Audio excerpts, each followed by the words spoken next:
World champion, world champion, world champion. I mean, so many people were making jest of Chelsea, say, bring Barcelona, bring Barcelona. They don't keep Barcelona. They don't bring Barcelona. They don't keep Barcelona. World champion, world champion. No chop am. Na FC back out. World champion, world champion. But let's talk about this game. Chelsea 3, Barcelona 0. A scoreline that even the biggest genius wouldn't. I mean, even if the few that would have predicted that Chelsea will win, none of them would have said that Barcelona will not score and that Chelsea will score as much as 3. So it's a scoreline that we did not expect. But let's talk about how this scoreline happened.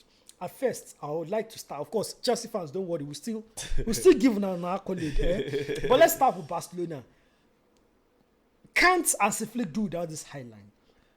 Because it's obvious now that this is the biggest weakness in his team, and teams are now starting to plan for it. The games that they struggled in the Spanish La Liga, I watched Sevilla game.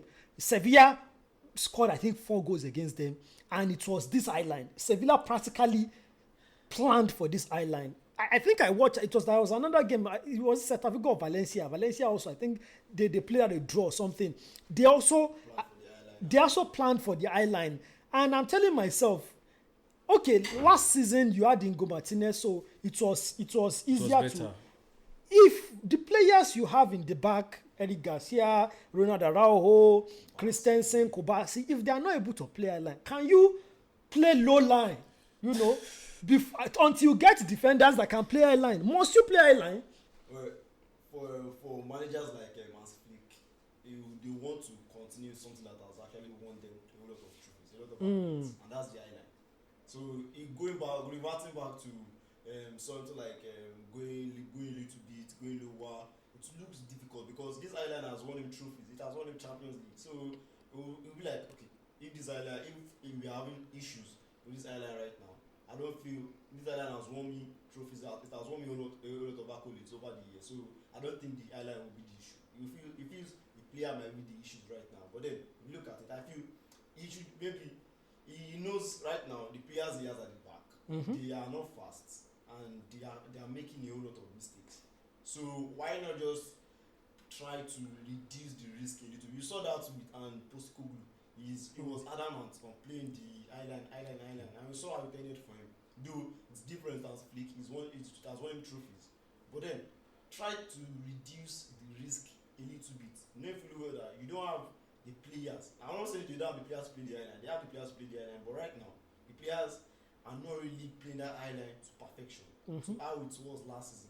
Do they actually have the players to play the island? Because I feel like Eric Garcia, Rana Rahaho, Kubasi, I don't think they are players, because one of the things that to play the island you must have is speed to be able to run back. Yes. These guys are almost slower than snails. So just like Fahad said regarding Ange Postecoglou, when he knew the type of game plan he wants to establish in the Premier, that was why he bought players like Van de Ven and so on, because of the speed. Romero and the likes. Yes, you see, one of the mistakes Barca made this season that has been so obvious is letting this guy leave. Inigo Martinez. And but you see, when it comes to the question you asked about Hansi Flick not changing approach and everything, I've realized something about these coaches. I don't know, because this same thing is happening with Manchester United coach too. That same system. Why you know what see me when you talk Manchester United? Why you point to me now? You are an ambassador now. So that same system, changing the system, I don't know why it's so difficult for them. Then secondly, if you look at the type of football big teams and attacking teams are playing now, there's a stipulated distance they want between their striker and their last man. So which it's not as if, I'm telling people, if you compare the type of island Barcelona is playing this season and last season, it has reduced drastically, honestly. But because of the distance they want to maintain, and Barcelona is an attacking team, just like we know. But where they will be having issues is if you want to play that kind of football, you have to be in possession. Yeah. You have to be always in possession. And part of the issues I think they have against Chelsea, though I didn't being this guy is there, the result might just have a slight change. Chelsea will still have won the game. You maybe if Rafinha was there. Was Pedri Or factor. Pedri, okay, Yes, it was Pedri. Pedri factor because I think if Pedri was there, would have still dictated the game at the middle. But him not being there, you are playing high line against a team you are not And even then you went dictating the and game. put You are not the one Garcia, dictating the game. Garcia to play 6. Pedro position. Like, It's- how do you even, so how you do you see- even come You up see, with that? it's you know, all these coaches, I used to tell people they are meant to, honestly, they are meant. You know, last season I used to think as Flick is a genius, he's a good coach actually, but he's still It's like still the prone normal to coach. this Because stereotype. even aside this match, he was the one that lost the game against PSG too with his substitutions. You know, things like that. And just like he said, and you said, if a system is not working, they should look for a way to change the system. But at the same time, let's also try It is and get philosophy. this. It's also difficult to change a system in the middle of the season. Okay, we have to give accolades to Enzo Maresca.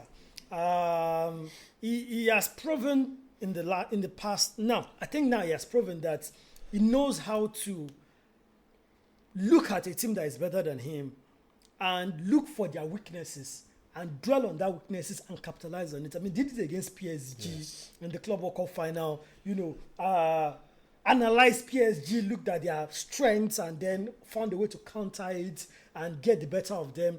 And he has done the same with Barcelona right now. I mean, you have to say that when I saw Pedro Neto start and 2 strikers on the bench that are not injured, that are not out of form, I told myself, this guy has found Barcelona out. Yeah, if you look at it, when it comes to the match on Tuesday, if you look at it, one thing I haven't said to myself was that why would you start Pereneto As the first nine. And I think as the game went on, it became evident. Yes. Bacca were trying to one thing Bacca love playing is they love playing from the back. And one of the reasons why they love playing from the back is that they have Pedri with them. And on Tuesday, there was no Pedri. And so what Hans Flick did was he brought in Eric Garcia to the midfield to play as the 6, and he had Frankie De Jong and also Femi Lopez in the midfield as well. And one thing is, if you can't have Femi Lopez and Frankie De Jong and say you want to control your midfield. Femi Lopez is not that type of midfielder that controls the midfield for you. He's one type of player that He's more attacking. He's more deadly in and around the 18-yard box. That's for Frankie. He's one of the players that just likes driving with the ball. And one thing Chelsea did very well was once the ball got to Frankie, they had players hounding him. They had likes of Enzo hounding him. They had likes of Caicedo on him. So it became difficult. For him to actually move with the ball. And so that once that became difficult, the Barcelona had to go the other difficult route, which was go long. And that actually played into the hands of Chelsea. Barcelona they are not a traditionally long ball team. So I think that was why they played into the hands of Chelsea, because Barcelona, they don't go long, they don't like playing long, and it was difficult for them to actually play long. So one thing Maresca did very well, and he did very well against PSG too, was the fact that he likes of Vitinha that knows how to control the midfield. He had likes of Caicedo, had likes of Enzo on these players as soon as possible. And I think the players actually followed the coach's instruction to the latter. And that was one thing. Once you are greeting Maresca, I think you have to praise the players as well, because it's one thing for a manager to say, "Oh, you guys have to do this." It's another thing for them to do it to the best of their ability. So I think the players actually did it to the best of their ability. And also, let's not forget, putting Malo Gusto in midfield as well.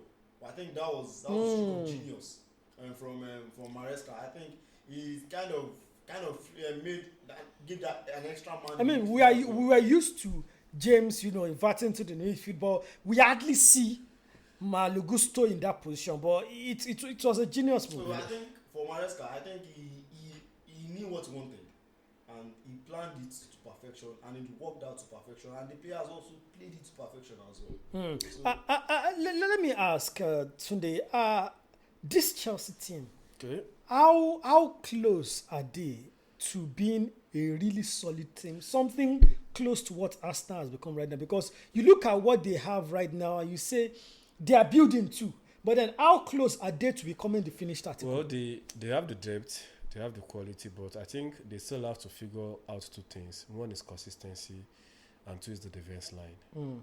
I think those. That defense line doesn't include the goalkeeper because I personally Yes, I don't including the trust goalkeeper. Yes. Sanchez from here to here. Do you know what it takes for Arteta to get Raya? He had Leno. He had Leno. Sodi. He had Martinez. He had Martinez. Then went to Martinez buy also. Ramsdale. 1 year after, he said, no, it's not Ramsdale. Because that department is also very crucial and important. For you as a coach, you know what you want in a goalkeeper. And once you have it, just stick to it.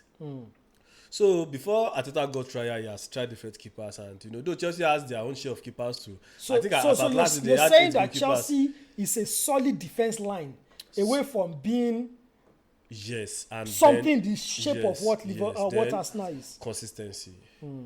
Consistency. Because right now you still don't know when Garnacho will on and when he will be off. You don't know when even as a team, even Chelsea as a team, they may turn off at any time and they may turn on. And and I also see Chelsea as they used to act like a rogue team. When they want to meet a better side, they play to their strength, to win, and then when it's time to beat a very it's almost team, like they underrate some teams and they don't put much effort. That's it. So they do have issues like that too. So, but they are coming there. They are getting there. Definitely. Well, that's that on Chelsea against Barcelona. Well, congratulations to Chelsea fans. I mean, champions of the world. I think they are not the top eight. We never hear word. We never hear word since this Barcelona win happened. No, but then we understand. I mean, it's not easy to. I remember when Manchester United also beat Barcelona in the UEFA Europa League a couple of years ago. We also had that moment. So congratulations to Chelsea fans. Yeah, another test of. They want to play the world champion versus the best team in the world. So London Bridge is standing up. No. It's not falling down. Or we did fall down. It has fallen several times and it's continuing to fall. Okay, all right. To build this, let's not. To destroy is much. Wait, let's not elaborate on what will happen this way. But let's just congratulate Chelsea fans on Chelsea on defeating Barcelona. Yes, world champions. The world champion.